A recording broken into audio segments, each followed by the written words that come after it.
नमस्कार बच्चों, आप कैसे हो? मैं आशा करता हूँ आप ठीक होंगे। आपका मेरे YouTube channel APS smart classes में स्वागत है। आज हम आपके लिए सीबीएसई बोर्ड का कक्षा 10 का चैप्टर नंबर 6 लेके आए हैं। ये बेटा बहुत इंपॉर्टेंट चैप्टर है। ये ज्योमेट्री चैप्टर है और इसके अंदर थ्योरम भी है और क्वेश्चंस भी हैं। इसलिए चैप्टर थोड़ा लंबा भी है। इसमें एक एक एक्सरसाइज के अंदर 20-20 क्वेश्चन भी दे रखे हैं, तो 8 भी दे रखे हैं। तो इसे शुरू करने से पहले हम पहले चैप्टर की डेप्थ में जाते हैं, उसकी कुछ बेसिक कंसेप्ट क्लियर करते हैं ताकि ये चैप्टर थोड़ा सा हमें आसान लगे कि इस चैप्टर में क्या क्या चीज गिवन है। ठीक है, तो सबसे पहले बात करते हैं चैप्टर 6, इसका नाम है त्रिभुज और ट्रायंगल। तो यहाँ पे जो चैप्टर पूरा का पूरा चैप्टर जो आपको जाएगा वो सिमिलर चैप्टर त्रिभुज के लिए जाएगा। किसके लिए बेटा? सिमिलर। सिमिलर का मतलब क्या होता है? समरूप। ये पूरा चैप्टर समरूप त्रिभुज के ऊपर ही इर्द गिर्द घूमता है। तो समरूप त्रिभुज को समझने से पहले हम कक्षा 9वीं का सर्वांगसम और कक्षा 10वीं का समरूप में थोड़ा डिफरेंस कर लेते हैं। आपने देखा होगा जब हमने 10वीं 9वीं क्लास में सर्वांगसम त्रिभुज के बारे में पढ़ा था, तो यहाँ सर्वांगसम त्रिभुज जो है वो समरूप त्रिभुज का एक हिस्सा है, क्योंकि समरूप त्रिभुज जो होते हैं वो सारे सर्वांगसम त्रिभुज समरूप त्रिभुज होते हैं। ठीक है, तो पहले इनके बारे में थोड़ा डिटेल पढ़ लेते हैं ताकि ये सवाल में थोड़ा सा समझ में आए। तो बेटा सबसे पहले हम सर्वांगसम वस्तु और समरूप वस्तु में डिफरेंस कर लेते हैं। सर्वांगसम वस्तु होने के लिए उससे दो कंडीशन सेटिस्फाई होनी चाहिए। नंबर वन, एक जैसी आकृति हो और एक जैसा आकार हो। एक जैसी आकृति और एक जैसा आकार का मतलब है उनका क्षेत्रफल बराबर हो। समरूप वस्तु का जो कंडीशन है वो है कि एक जैसी आकृति हो।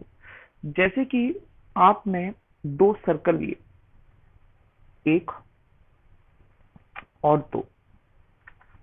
अगर देखा जाए ये भी वृत्त है और ये भी वृत्त है, ये दोनों वृत्त जो हैं वो एक जैसी आकृति दिख रही है, तो ये समरूप वस्तु होगी। पर अगर मैं कहूं कि इनका क्षेत्रफल जो है वो आपस में बराबर है, मान लो इसकी त्रिज्या भी आपको 2 सेंटीमीटर दे रखी है और इसकी त्रिज्या भी 2 सेंटीमीटर दे रखी है, तो ये जब दो दो सेंटीमीटर का है तो इनका क्षेत्रफल जो होगा पाई आर स्क्वायर के हिसाब से इसका क्षेत्रफल इसके क्षेत्रफल के बराबर होगा, मतलब एक जैसा आकार है। तो जब कोई दो वस्तु एक जैसी आकृति हो और एक जैसा आकार हो तो उसे हम सर्वांगसम कहते हैं।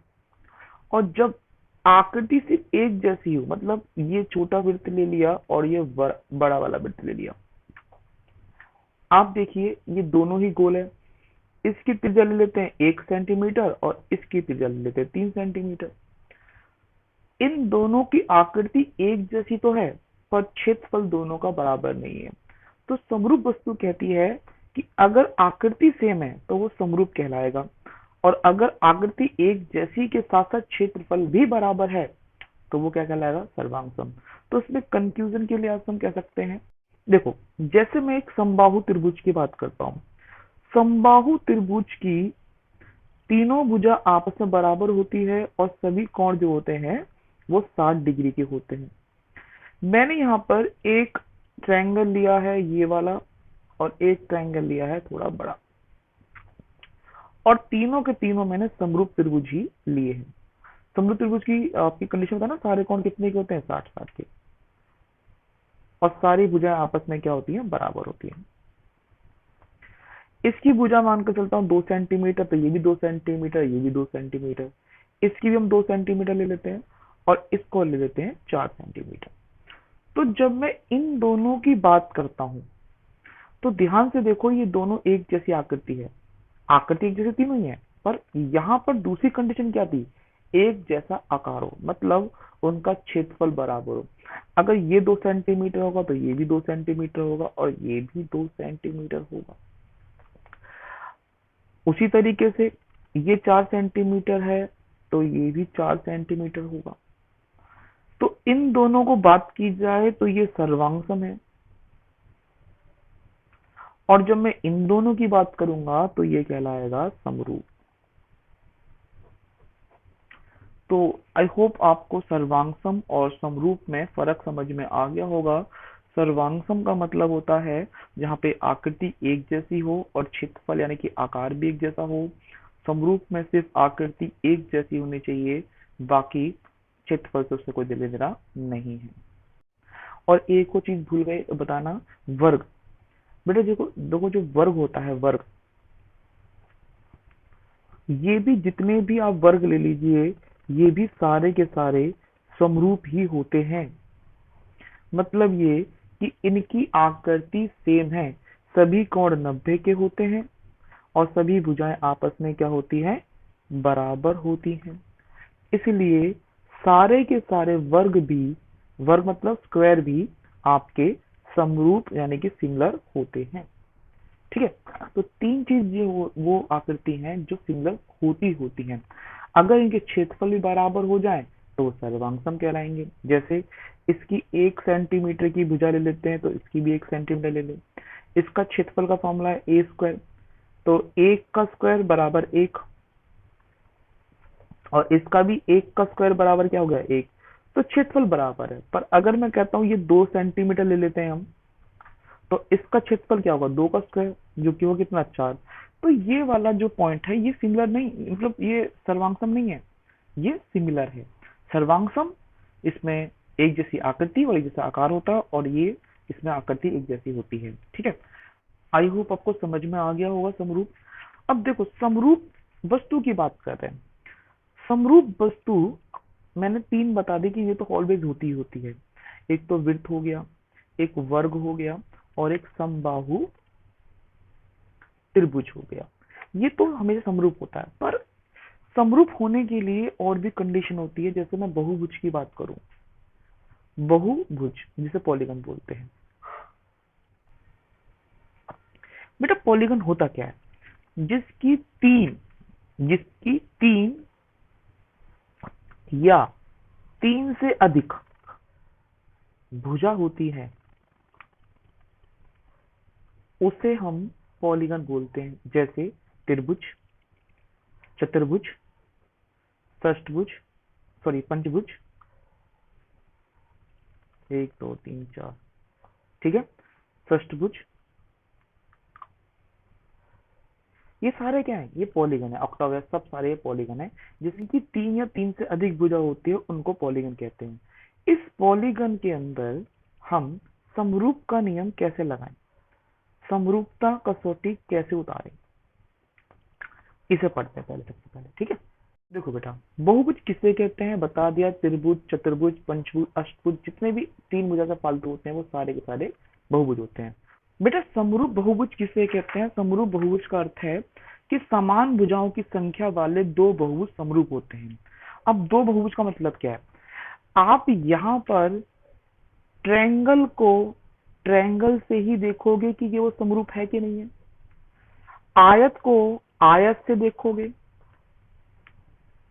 समझा क्या, और सर्कल को सर्कल से देखोगे। पर सर्कल बहुभुज नहीं है, पहले बता दो, सर्कल बहुभुज नहीं है।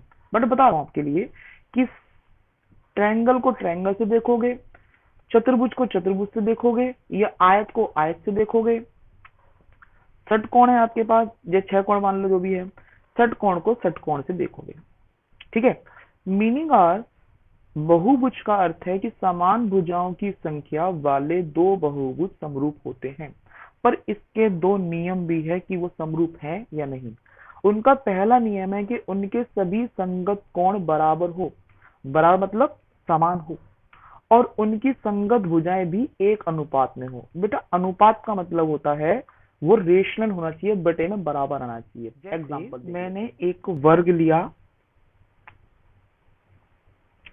और एक ले लिया मैंने आयत, मतलब रेक्टेंगल।